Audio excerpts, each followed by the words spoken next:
Hey guys, and welcome to my channel. My name is Analia. I am a wife and a mum of 3, and I create content to help encourage mums on their walk with Christ. Today I want to do a Bible study of Proverbs 31. I want to talk about the characteristics of a good wife, a good mum. Yeah, let's jump in. So first of all, this video is not a debate about how women should submit to their husbands, and people get quite offended with that these days.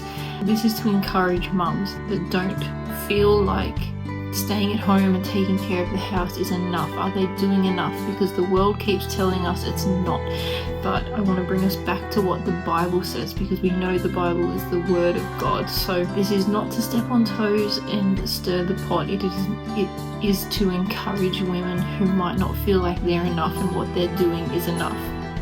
So first of all, this particular part of Proverbs was written by King Lemuel. I think that's how you pronounce it. And they believe it was advice that his mum gave him for a wife, of what you should be looking for in a wife. And I've just got some notes here, and it says, in Hebrew culture, poems were not written, or this poem was not written for women to measure themselves against. It was for men to honour and celebrate that if their wife has these attributes, then they've found an excellent wife.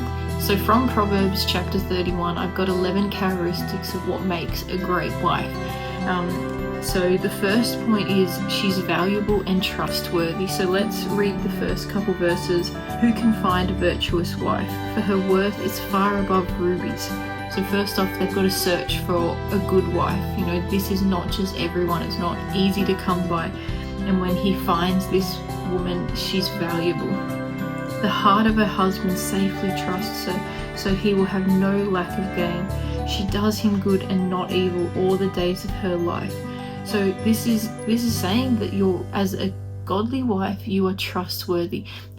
He can trust you with the finances, that you're making wise decisions. He can trust you with the kids, that you're, bringing them up in a godly manner. He can trust that when you go out with your friends, you're not gossiping about him, you're not joking about him, you're not speaking poorly about him, you're not sharing secrets that you couldn't say in front of him because he would be hurt by that.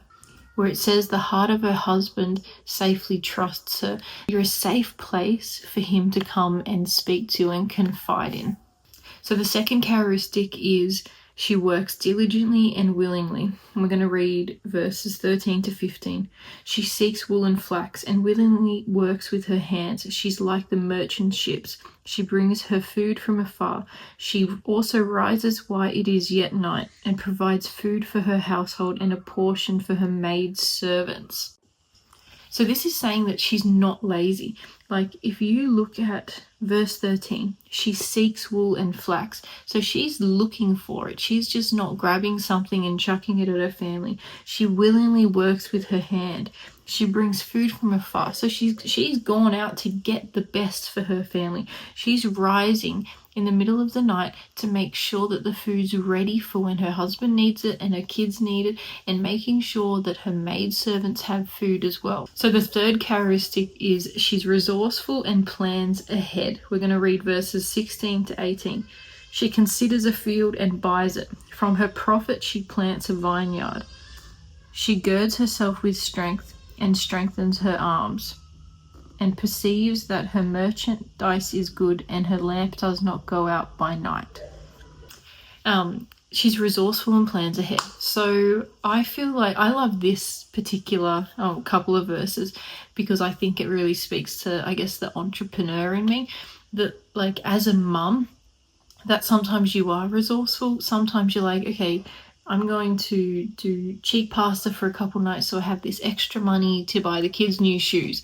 And that's the sort of thing, coming back to the first point, that your husband's trusting you with that stuff because you're looking at how you can be resourceful. And I love that she's considering a field. She's looking at investing money, and then she considers a field and buys it. From her profits she plants a vineyard. I said vineyard before, vineyard. She perceives that her merchandise is good and her lamp does not go out by night. So she's got oil in her lamp. So besides taking care of your family and being resourceful with them, she's looking at where else can she bring in extra income to help the family. And this is not me saying go get a job, because that's kind of, I guess, almost the opposite of this. But if your family needs a bit of extra income, that's what, a mum would do, or a virtuous wife would do. I'll go get a part-time job, or I'm going to start this business or this Etsy side hustle, or selling digital products online, or drop shipping. I'm going to start a side hustle to see what I can bring in to help. The fourth characteristic is she strengthens herself and helps others. Let's read from verse 19. She stretches out her hands to the distaff, and her hand holds the spindle. She extends her hand to the poor. Yes, she reaches out her hands to the needy. So she's looking for ways to help other people. And once again, back to the maid servant, she prepared serving for them too. The Bible talks about giving to those in need. So it's built into this stay-at-home mum. Where else can we help? Can we cook something for a church meal? Can we cook some food for a neighbor that's just had a baby? But she's looking for other ways to help people that might be in need as well.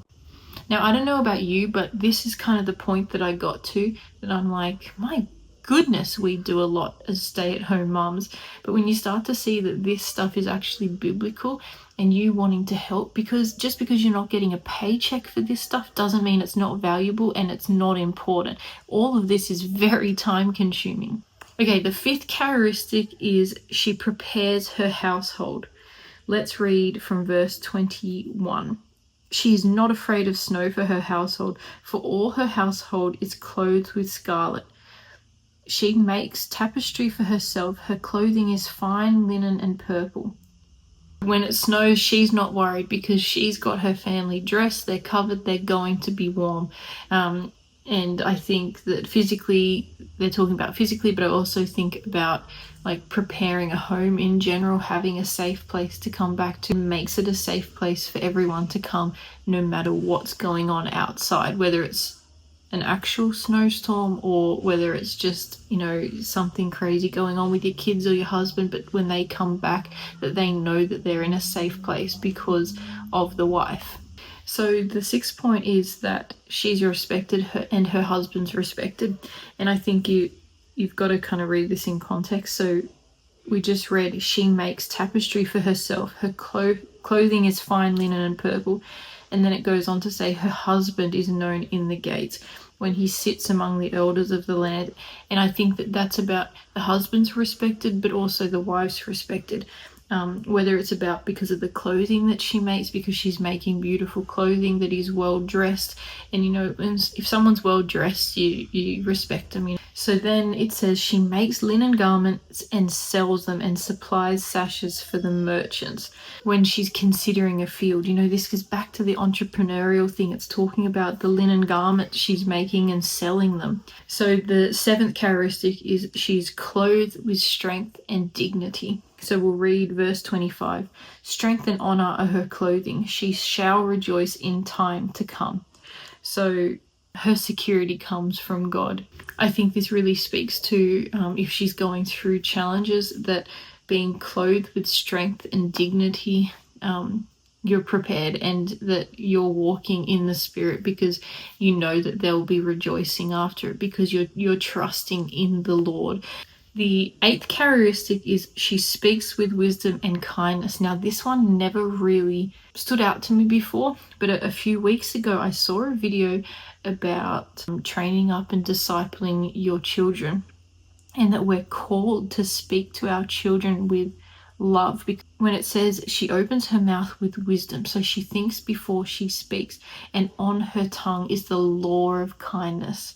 The ninth characteristic is she watches over her household. So I think it's really important to know what your household is up to. And it says in verse 27, she watches over the ways of her household and does not eat the bread of idleness. So she's not lazy. She's not falling behind on that. She's up to date with what they're doing, because she's keeping a watchful eye over her household.